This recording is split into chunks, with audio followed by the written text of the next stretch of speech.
Hello everyone, welcome to grammar centre. मी प्रगती. आज आपलं व्हर्ब्स या टॉपिकवरचं शेवटचं प्रॅक्टिस सेशन आहे. यात आपल्याला काही व्हर्ब्सचा अभ्यास करायचा आहे जे आपल्याला होमोग्राफ किंवा होमोनिम सारखे वाटतात.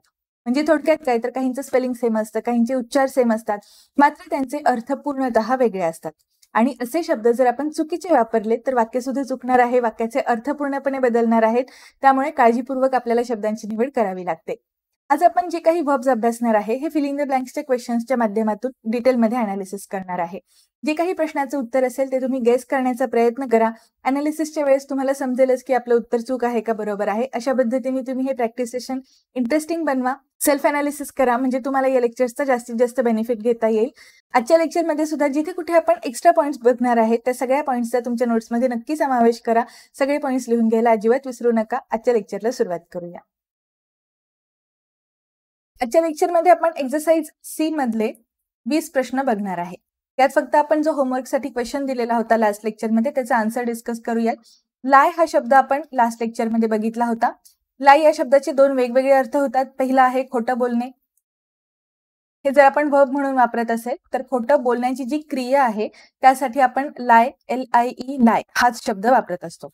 आणि जर आपल्याला पडणे, आडवे पडणे किंवा हॉरिझॉन्टल पोझिशन मध्ये असणे या शब्दासाठी एखादा वर्ब वापरायचा असेल तर ते सुद्धा लाय असंच असणार आहे. V1 जे आहे ते दोन्हीही सेमच आहेत. ठीक आहे, पण याचे जे V2 आणि V3 फॉर्म्स आहेत ते मात्र पूर्णतः वेगळे आहेत. लाय म्हणजे खोटं बोलणे या अर्थाने आपण V2 वापरत असतो लाईट आणि V3 वापरत असतो लाईट. पण जर आपल्याला लाय म्हणजे आडवे पडणे किंवा हॉरिझॉन्टल पोझिशन मध्ये असणे या हेतूने जर आपल्याला हा शब्द वापरायचा असेल तर त्या ठिकाणी त्याचे जे V2 असेल ते असेल ले आणि जे V3 असणार आहे ते आहे लेन, LAIN लेन. ओके, आता हा जो इथला V2 आहे तो ऍक्च्युली एक V1 म्हणून सुद्धा आपण वापरू शकतो. या ठिकाणी आपण बघितलं तर जी हॉरिझॉन्टल पोझिशन आहे, आडवी स्थिती आहे, त्यासाठी आपण LIE लाय हा शब्द वापरतोय आणि त्याचा पास्ट टेन्स आहे ले. पण सेम शब्द LAY हा एक V1 सुद्धा आहे आणि त्याचा अर्थ असतो ठेवणे, मांडणे किंवा पसरवणे. ठीक आहे, एखादी गोष्ट एका पोझिशन मध्ये आपण ठेवतो, ती गोष्ट स्वतःहून तिथे बसत नाहीये किंवा ती स्वतःहून त्याची पोझिशन ठरवत नाहीये. दुसरी एखादी व्यक्ती ती गोष्ट ठेवते, मांडते, या अर्थाने आपण ले हा शब्द वापरत असतो. ठीक आहे, आपण थोडक्यात रिव्हिजन केलेली आहे या तिन्ही शब्दांची, कारण आज आपण जे काही प्रश्न सोडवणार आहोत त्यासाठी आपल्याला याची मदतच होणार आहे. आपण 3 शब्द बघितले होते, लाय, LIE खोटं बोलणे, दुसरा आहे लाय आडवे पडणे किंवा झोपणे, आणि जो तिसरा शब्द आहे तो आहे LAY ले. पण ह्याचे जे V2 आणि V3 फॉर्म्स आहेत ते आहेत लेड, LAID लेड. ओके, आपण थोडक्यात रिव्हिजन केलेली आहे. ऑलरेडी आपण लास्ट लेक्चरमध्ये हे तिन्ही शब्द बघितले होते, मात्र आज आपण परत एकदा सगळ्या गोष्टींची रिव्हिजन केली आहे. आता हा जो क्वेश्चन आहे, she has dash in the bed for 2 hours, या वाक्यात आपल्याला असं सांगायचंय की ती 2 तासांसाठी बेडवरती झोपली होती. ठीक आहे, आडवी पडली होती. मग इथे तुम्ही बघितलं तर हॅज हे आपण एक हेल्पिंग वर्ब म्हणून वापरतोय. ज्यावेळेस आपण वाक्यामध्ये हॅव, हॅज, हॅड यासारखे काही क्रियापद वापरतो त्यावेळेस आपल्याला तिथे पुढे व्हर्बचं थर्ड फॉर्म वापरणं कंपल्सरी असतं, कारण आपण त्या ठिकाणी परफेक्ट टेन्स दाखवत असतो. इथे तुम्ही बघितलं तर हॅज वापरलेला आहे म्हणजे ही आहे परफेक्ट प्रेझेंट टेन्सची वाक्यरचना आणि तिथे आपल्याला हॅज सोबत V3 चा वापर करावा लागतो. आपण जे वर्ब वापरणार आहे ते आहे लाय, ज्याचा अर्थ आहे आडवं पडणं किंवा झोपणं, आणि त्यासाठी जे थर्ड फॉर्म आहे ते आहे लेन. त्यामुळे आपल्याला ऑप्शन बी सिलेक्ट करावा लागेल. जो होमवर्क क्वेश्चन होता त्यांचा आन्सर आहे ऑप्शन बी. नेक्स्ट क्वेश्चन बघूयात. आता पुढचे जे क्वेश्चन्स असतील ते थोडे फास्ट ट्रॅक पद्धतीने होते, कारण आता जे आपण 3 शब्द बघितले त्यांचीच आपल्याला जास्तीत जास्त प्रॅक्टिस करायची आहे. नेक्स्ट क्वेश्चन बघा, she dash the child on the bed to keep him warm. वाक्याचा अर्थ काय आहे की तिने बाळाला बेडवर ठेवलं. मग या ठिकाणी ठेवणे यासाठी ले हा शब्द आहे जो असेल V1. पण तुम्ही बघितलं तर कर्ता आहे थर्ड पर्सन सिंग्युलर, आणि ही जर प्रेझेंट टेन्स मधली क्रिया असली असती तर आपण या ठिकाणी लेज असा शब्द वापरला असता. पण निश्चितच आपल्याला म्हणायचं आहे की तिने बाळाला ठेवलं. मग मराठी वाक्याच्या शेवटी जर लाली लेलो हे शब्द येत असतील तर तिथे आपण कोणता वर्ब वापरतो, वर्बच्या सेकंड फॉर्म मधलं. ही ट्रिक आहे आपल्या टेन्सच्या सिरीजमध्ये आपण डिस्कस केलेली आहे डिटेलमध्ये. टेन्सची लेक्चर सिरीज तुम्ही नक्की फॉलो करा, तुम्हाला वेगवेगळ्या परीक्षांसाठी याची खूप मदत होणार आहे. ओके, या ठिकाणी तुम्ही बघितलं तर तिने बाळाला ठेवलं असं सांगताना आपल्याला व्हर्बच्या सेकंड फॉर्मचा वापर करायचा आहे, जे असेल ले या व्हर्बचं पास्ट टेन्स. ठीक आहे, लेचं पास्ट टेन्स आहे लेड, त्यामुळे आपण या ठिकाणी ऑप्शन सी सिलेक्ट करू शकतो आपला आन्सर म्हणून. 21st क्वेश्चनचा आन्सर आहे option C. Next question, my mother asked me to dash down and take rest for some time. आता इथे रेस्ट हा शब्द आलेला आहे, यावरून तुम्हाला लक्षात येईल की आराम करायला सांगितलंय. आपण म्हणतो ना थोडं पड, जरा आराम कर, मग त्या ठिकाणी आपण लाय हा शब्द V1 मध्ये वापरत असतो. मात्र याचा पास्ट टेन्स काय असणार आहे? ले आणि V3 असेल लेन. ओके, कोणतं वर्ब वापरायचं हे आपल्याला कळलं. ठीक आहे, पण या ठिकाणी तुम्ही बघितलं तर टू या एका कीवर्डमुळे, टू या शब्दामुळे आपल्याला लक्षात येत आहे की इथे आपल्याला V1 चा वापर करायचा आहे, कारण इथे आपण जे वर्ब वापरतोय ते आहे इन्फिनिटिव्ह फॉर्म मध्ये. इन्फिनिटिव्ह म्हणजे काय? 2 + V1. ज्यावेळेस टू हा शब्द आपण वापरतोय त्याच्यानंतर कंपल्सरी वर्बच्या फर्स्ट फॉर्मचा इथे वापर करावा लागेल. My mother asked me to lie down and take rest for some time, हे आपलं करेक्ट सेंटेन्स असेल. LIE lie हा शब्द आपल्याला सिलेक्ट करावा लागेल. 22nd क्वेश्चनचा आन्सर आहे ऑप्शन ए. नेक्स्ट क्वेश्चन आहे, Bhagat Singh dash his life for his motherland. या वाक्याचा अर्थ असा आहे की भगत सिंग यांनी स्वतःच्या मातृभूमीसाठी स्वतःचं आयुष्य कुर्बान केलं किंवा ठेवलं. मग या ठिकाणी ठेवणे या अर्थाने आपण जो हा ले शब्द वापरतो याचा आपल्याला V2 वापरावा लागेल, कारण आपण इथे पास्ट टेन्स मधली क्रिया झालेली आहे असं सांगत आहे. मग या ठिकाणी तुम्ही बघितलं तर लेचं जे पास्ट टेन्स आहे LAID लेड, ते आपल्याला वापरावं लागेल. आणि इथे या ठिकाणी ले डाऊन म्हणजे स्वतःचं आयुष्य बाजूला ठेवणे किंवा एखादी गोष्ट खाली ठेवणे या अर्थाने हे आपण एक फ्रेझल वर्ब वापरत आहोत. आणि फ्रेझल वर्ब्स ज्यावेळेस आपल्याला वाक्यात वापर करायचा असतो तिथे जिथे कुठे आपल्याला फॉर्म चेंज करायचे असतात, म्हणजे आता फॉर एक्झाम्पल V1 मधून तुम्हाला V2 किंवा V3 कन्वर्ट करायचं असेल तर जो वर्ब आहे त्यामध्ये आपण चेंजेस करत असतो. आणि हे जे प्रिपोजिशन आहे हे सुद्धा आपल्याला वाक्यात कंपल्सरी वापरावंच लागतं, त्याशिवाय ते वाक्याचा अर्थ पूर्ण करू शकत नाही. ठीक आहे, फ्रेझल वर्ब्स काय असतात याबद्दल आपण आपल्या आधीच्या बऱ्याच लेक्चर्समध्ये डिस्कशन केलेलं आहे, त्याच्या लिंक्स मी तुम्हाला डिस्क्रिप्शन बॉक्समध्ये प्रोव्हाइड करते. 23rd जो क्वेश्चन आहे त्याचा आन्सर असेल ऑप्शन सी, LAY या शब्दाचं V2 आपल्याला वापरायचं होतं. नेक्स्ट क्वेश्चन बघूयात. आता इथे आपल्याला काही वर्बचा अभ्यास करायचा आहे. पहिला आहे हँग. ओके, हा एक वर्ब आहे, याचा अर्थ असतो फाशी देणे.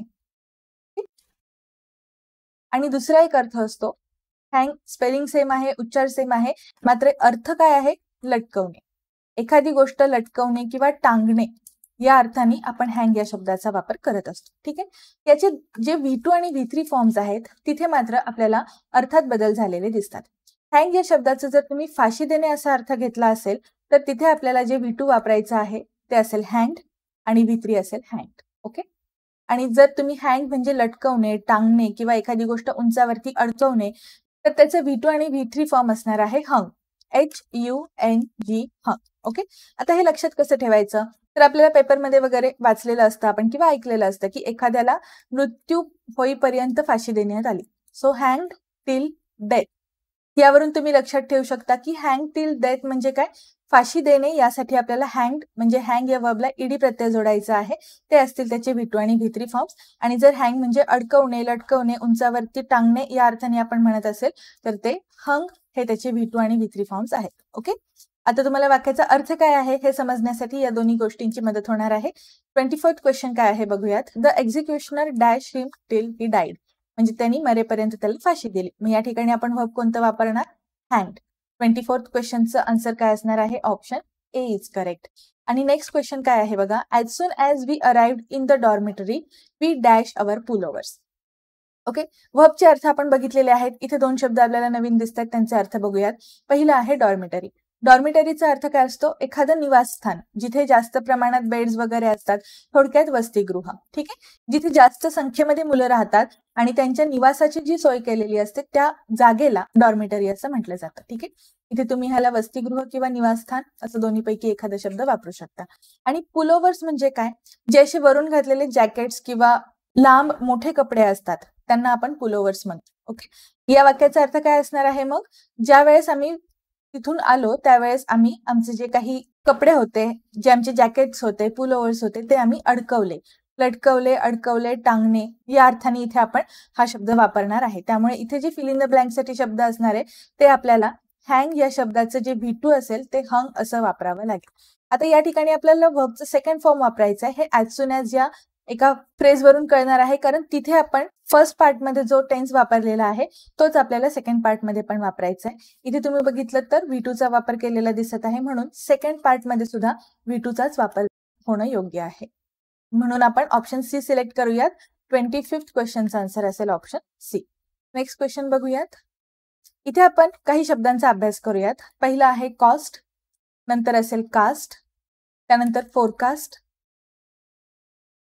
टेलिकास्ट आणि असाच एक शब्द आहे म्हणजे ओव्हरकास्ट. हे इथे जे काही शब्द दिलेले आहेत त्यांचे आपण सुरुवातीला अर्थ बघूयात. कॉस्ट म्हणजे काय, हे जर तुम्ही नाउन म्हणून वापरलं तर त्याचा अर्थ असतो किंमत.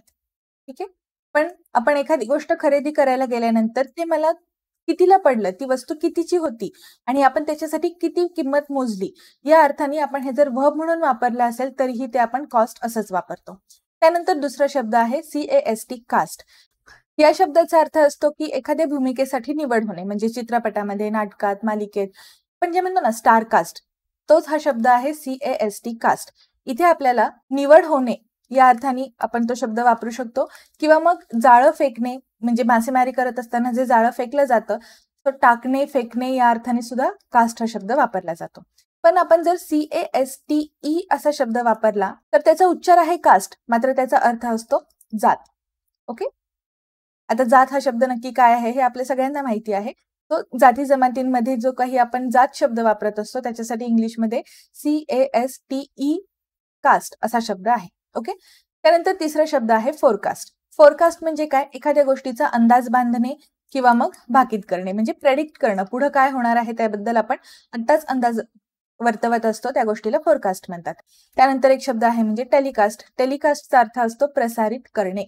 एखादी गोष्ट जर टेलिव्हिजनवरती किंवा कुठल्याही व्हिज्युअल फॉर्मॅटमध्ये प्रसारित केली जात असेल तर त्याला आपण टेलिकास्ट म्हणतो, आणि जर हेच रेडिओवरती वगैरे असेल तर त्याला ब्रॉडकास्ट असा शब्द असतो.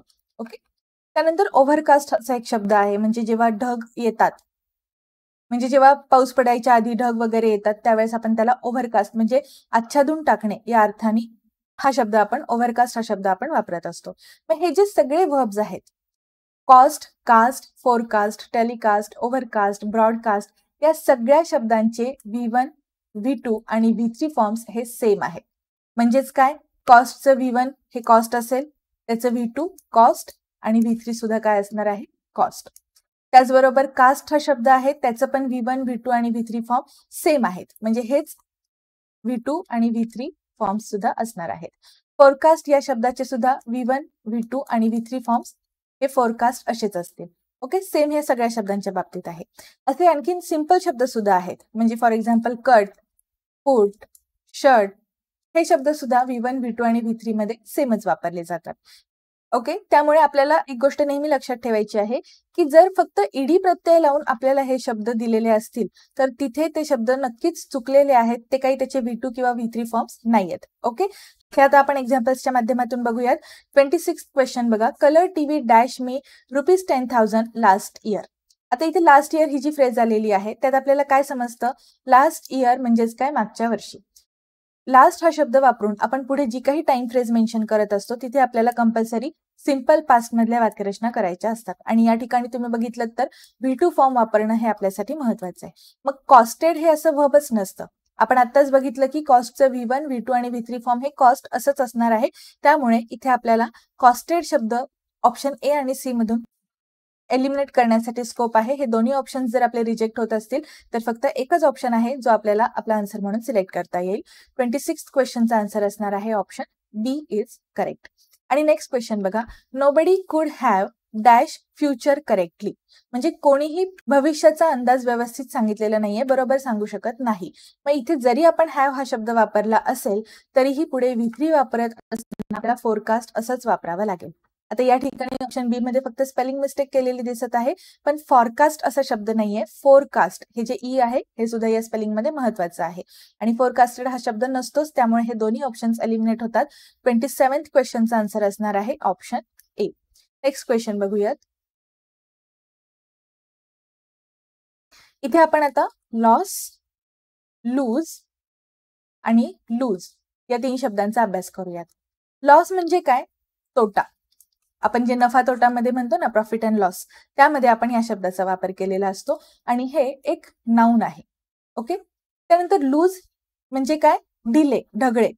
आता ढगळे म्हणजे काय, जे फिट नाहीयेत, टाईट नाहीयेत असे, आणि ते ऍक्च्युली ऍडजेक्टिव्ह असतात. ओके, म्हणजे आपण कपडे लूज झाले आहेत, बेल्ट लूज आहे असं म्हणतो. या ठिकाणी आपण ती गोष्ट फिट नाहीये, नॉट टाईट या अर्थाने म्हणत असतो, त्यामुळे ते ऍडजेक्टिव्ह असतं.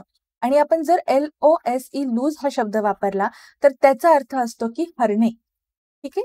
आता हरणे किंवा एखादी गोष्ट आपल्याकडून हरवणे या अर्थाने आपण लूज हा शब्द वापरू शकतो आणि हे आहे ऍक्च्युली वर्ब. याचं V1 तर लूज असं आहे, पण याचं V2 आणि V3 फॉर्म काय आहे? लॉस्ट. ओके. आपण लूज हे वर्ब वापरून एक एक्झाम्पल बघूयात. आपण जर म्हटलं आय लॉस्ट माय मोबाईल, तर या वाक्याचा अर्थ काय असणार आहे की माझा मोबाईल माझ्याकडून हरवला. इथे तुम्ही लॉस्ट हे V2 वापरत आहात आणि त्याचा अर्थ इथे आपण काय वापरतोय? हरवला किंवा हरवणे. ठीक आहे. त्यामुळे हरणे किंवा हरवणे या दोन्ही अर्थांनी आपण लूज हा शब्द वापरू शकतो. पण जर आपल्याला लूज LOOSE लूज याला वर्ब मध्ये कन्वर्ट करायचा असेल तर आपण तिथे लूजन असा शब्द बनवू शकतो. म्हणजे काय? डिले करणे. ठीक आहे. डिले करणे. मग या ठिकाणी तुम्ही जे ऍडजेक्टिव्ह आहे त्याला ऍक्च्युली EN प्रत्यय लावून वर्ब मध्ये कन्वर्ट केलेलं आहे. हे आहे त्याचं V1 फॉर्म आणि आपल्याला जर याचं V2 फॉर्म बघायचं असेल तर ते असेल लूजन. ओके. आणि हेच V3 फॉर्म सुद्धा असणार आहे. तो लूज, लूजंड, लूजंड असे हे त्याचे फॉर्म्स असतील. पण याचा अर्थ काय असणार आहे? एखादी गोष्ट लूज करणे, ढिली करणे. पण आपण हे जर फक्त ऍडजेक्टिव्ह म्हणून वापरणार असेल तर ते असेल लूज. ओके. आपण लूज या शब्दाबद्दल एकदम डिटेलमध्ये डिस्कशन केलेलं आहे. आता आपण क्वेश्चन काय आहे ते सोडवूयात.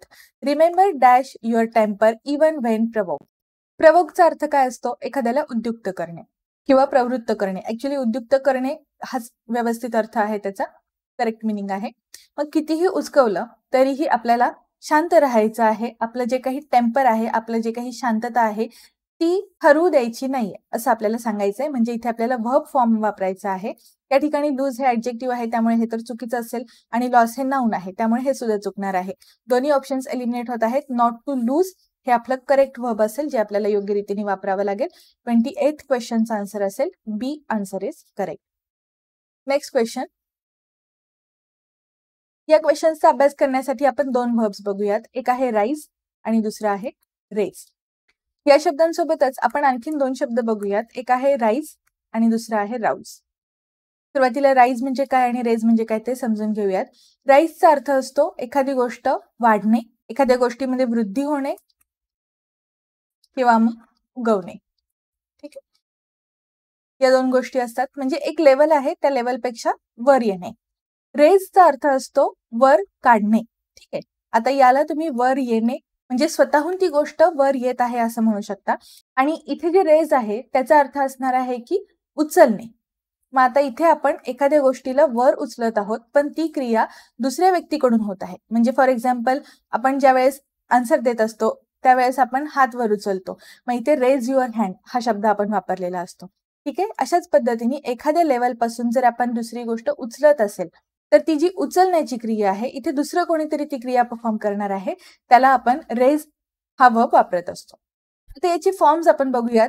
राईज हे जे वर्ब आहे त्याचं V1 असेल राईज, V2 आहे रोज आणि V3 आहे राईज. ओके. आणि रेज हा जो शब्द आहे RAISE जे आपण वर उचलणे यासाठी म्हणत आहोत त्याचं जे पास्ट टेन्स असेल ते असेल रेज्ड आणि पास्ट पार्टिसिपल म्हणजेच V3 फॉर्म असणार आहे रेज्ड. आणि इथे आपण जे राईज म्हणजे उदय होणे, वृद्धी होणे या अर्थाने शब्द वापरलेला आहे त्याच्याशी सिमिलर असा एक शब्द आहे तो म्हणजे अराईज.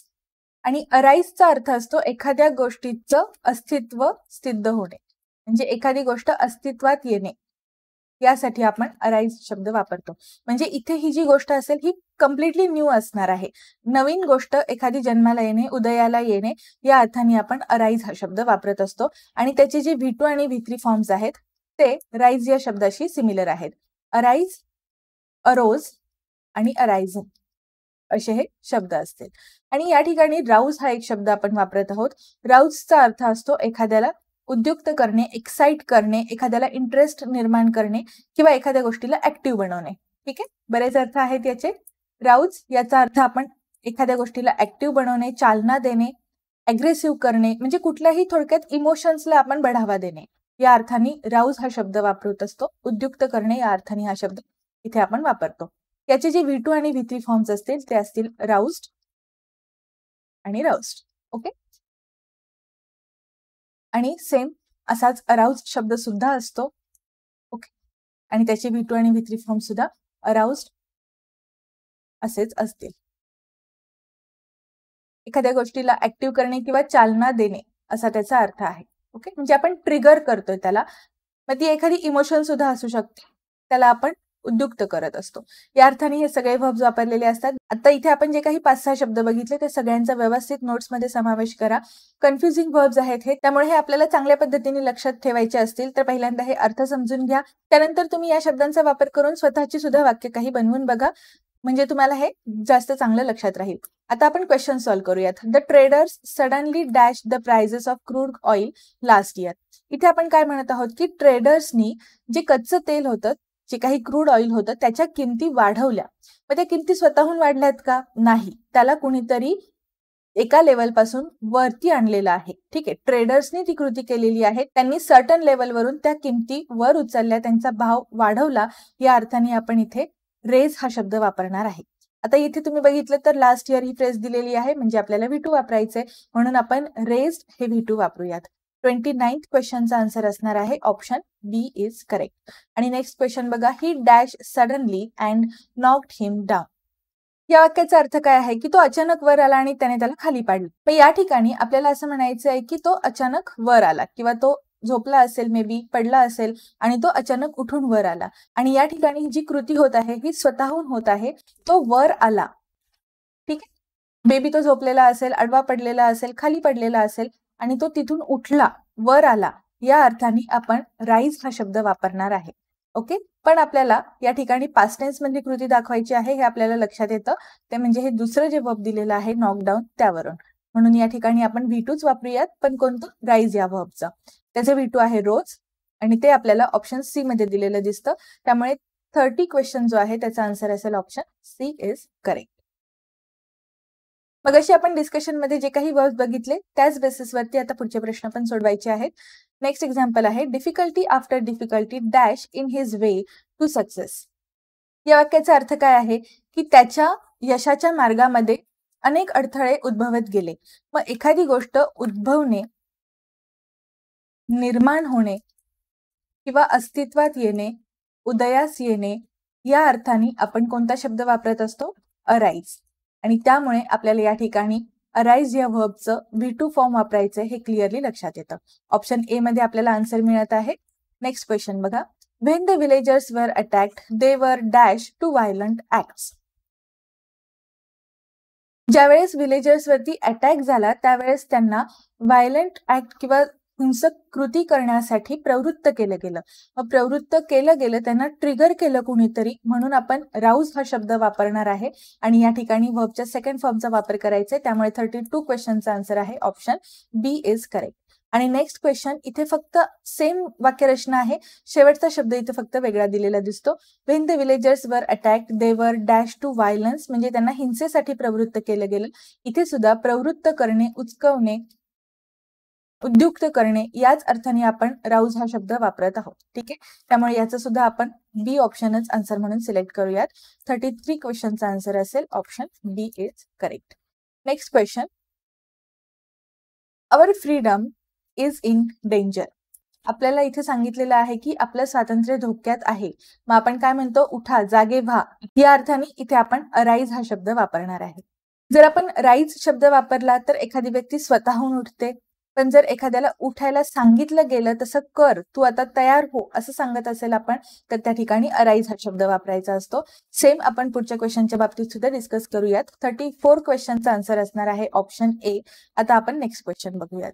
इथे आपल्याला 2 शब्दांचा अभ्यास करायचा आहे, अवेक आणि वेक. वेक म्हणजे काय? एखादी व्यक्ती झोपली असेल आणि ती जर झोपेतून उठली, स्वतःहून उठली, तर या ठिकाणी आपण वेक हा शब्द वापरू शकतो. ठीक आहे, स्वतःहून झोपेतून उठणे. ओके, वेकअप हा एक शब्द असतो, म्हणजे झोपेतून उठणे. ठीक आहे, आता या ठिकाणी याचे जे V2 आणि V3 फॉर्म्स आहेत ते बघूयात.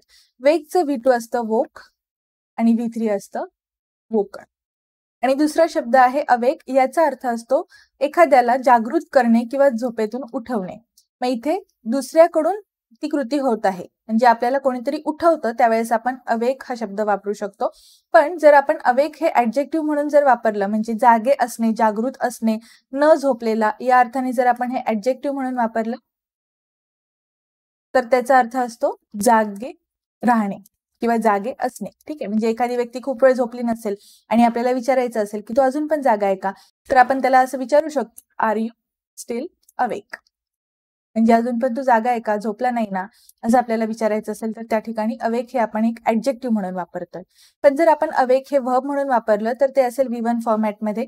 त्याची V2 फॉर्म मात्र कसा असणार आहे, अवोक. आणि V3 फॉर्म असेल अवोक किंवा मग अवेकन. ओके, या ठिकाणी बघा अवोकन हा शब्द नाहीये, अवेकन असंच असणार आहे. ए आहे इथे या स्पेलिंग मध्ये. आणि वेकची जी V2 आणि V3 फॉर्म आहेत तिथे मात्र वेक, वोक, वोकन अशा पद्धतीने आपण स्पेलिंग्स बनवलेले आहेत.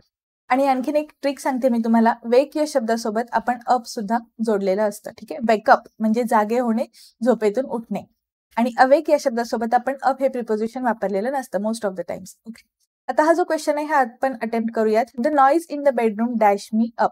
काहीतरी आवाज झाला आणि मी झोपेतून उठलो, या अर्थाने हे वाक्य आहे. त्यामुळे आपल्याला स्वतःहून उठला आहे तो आवाज ऐकून मग तो व्यक्ती उठलेला आहे, या अर्थाने वेक हा शब्द वापरायचा आहे. त्याचा पास्ट टेन्स असेल वोक आणि ते आपल्याला ऑप्शन सी मध्ये दिलेलं दिसतं. त्यामुळे 35th क्वेश्चनचा आन्सर असेल option C is correct. Next question, when he dash to reality all had been lost. या वाक्याचा अर्थ आहे की ज्यावेळेस रियालिटी समोर आली, ज्यावेळेस सत्य त्याच्या समोर आलं, त्यावेळेस तो एकदम जागा झाला. ठीक आहे, मग उठला नाहीये, तो झोपलेला नव्हता.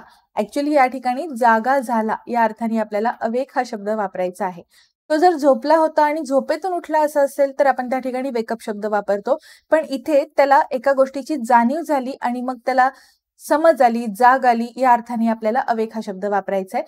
अवेकचं जे पास्ट टेन्स असेल ते आहे अवोक आणि वर्ब थर्ड फॉर्म आपण बघितला आहे मगाशीच, ते असेल अवोक किंवा अवेकन. ओके, त्यामुळे या ठिकाणी आपल्याला अवोक हा शब्द वापरायचा आहे. अवेक हा शब्द V1 मध्ये असेल त्यामुळे हे इथे इनकरेक्ट आहे. आणि त्याचबरोबर वोक शब्द सुद्धा आपल्याला वापरायचा नव्हता. 36th क्वेश्चनचा आन्सर असणार आहे option C. Next question, one is dash in duty to help the ageing parents. आता या वाक्यात आपण ड्युटी हा शब्द वापरलेला आहे. म्हणजे आई वडिलांची काळजी घेणे हे आपल्यावरती कर्तव्य आहे आणि हे आपल्यासाठी बंधनकारक आहे. मग एखादी गोष्ट बांधून ठेवणारी असेल तर त्या ठिकाणी आपण बाइंड हा शब्द वापरतो. ठीक आहे, बाइंड म्हणजे काय, बांधणे. आपण एखाद्या गोष्टीसाठी बांधील असणे, यासाठी आपण बाइंड हा शब्द वापरतो. त्याचे V2 आणि V3 फॉर्म्स आहेत बाउंड. ओके, पण जर आपण बाउंड हा शब्द एखाद्या गोष्टीला बाउंड्रीज घालणे, सीमा घालणे या अर्थाने वापरला असेल, प्रतिबंधित करणे, रिस्ट्रिक्ट करणे, असे वेगवेगळे अर्थ जर आपण बाउंड या शब्दासाठी वापरत असेल तर त्याचे V2 आणि V3 फॉर्म्स असतात बाउंडेड. ओके, त्यामुळे तुम्ही या ठिकाणी बघितलं तर हा जो V2 आहे हा ऍक्च्युअली V1 सारखा एक वेगळा शब्द म्हणून वापरला जातो. बाइंड याचे पास्ट टेन्स असेल बाउंड आणि V3 असेल बाउंड. मात्र बाउंड हा शब्द सीमा घालणे, प्रतिबंधित करणे, रोखून ठेवणे या अर्थाने जर आपण वापरला तर त्याचे V2 असेल बाउंडेड. ईडी हा प्रत्यय आपण पुढे जोडत असतो आणि त्याचे V3 सुद्धा सेम तसंच आहे. ओके, आता या शब्दाबद्दल आपल्याला लक्षात आलं की त्याचे अर्थ काय आहेत. दोन्ही शब्द आपण नोट्समध्ये लिहून घेणार आहे. हे कंपल्सरी आहे, व्यवस्थित नोट्स काढा, तुम्हाला या गोष्टींचा पुढे जाऊन खूप फायदा होणार आहे. 37th क्वेश्चन मध्ये आपल्याला असं सांगितलेलं आहे की आई वडिलांची काळजी घेणं, जे म्हातारे आपले आई वडील आहेत त्यांची काळजी घेणं आपलं कर्तव्य आहे. आपल्याला ती गोष्ट बंधनकारक आहे, आपण ती गोष्ट करण्यासाठी बांधील आहोत. म्हणून या ठिकाणी आपल्याला बाइंड हा शब्द वापरायचा आहे. पण आपल्याला या ठिकाणी वापरायचा आहे व्हर्बचा थर्ड फॉर्म.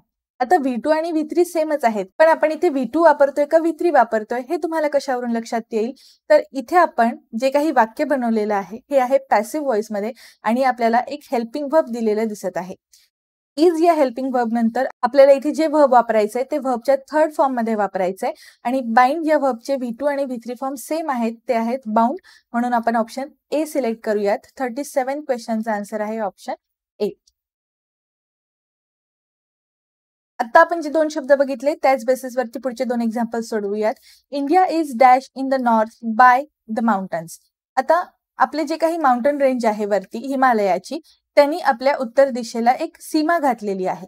भारताच्या उत्तरेला ते जे पर्वत आहेत हे एक सीमा घालतात, बांध घालतात, आउटलाईन तयार करतात. या अर्थाने आपल्याला बाउंड हा शब्द वापरायचा आहे. पण इथे सुद्धा आपल्याला व्हर्बच्या थर्ड फॉर्मचा वापर करायचा आहे हे लक्षात येतं, कारण ही सुद्धा क्रिया पॅसिव्ह मध्ये आहे. म्हणून आपण India is bounded in the north by the mountains असं करेक्ट सेंटेन्स बनवूयात. 38 क्वेश्चन साठी आन्सर असेल ऑप्शन बी. नेक्स्ट क्वेश्चन आहे, you may ask someone where the ship is dash for. या वाक्यात आपल्याला शिप कुठे बांधायची आहे किंवा कुठे बांधली जाते असं विचारायचंय, म्हणून इथे आपण बाइंड या व्हर्बचं V3 वापरूयात.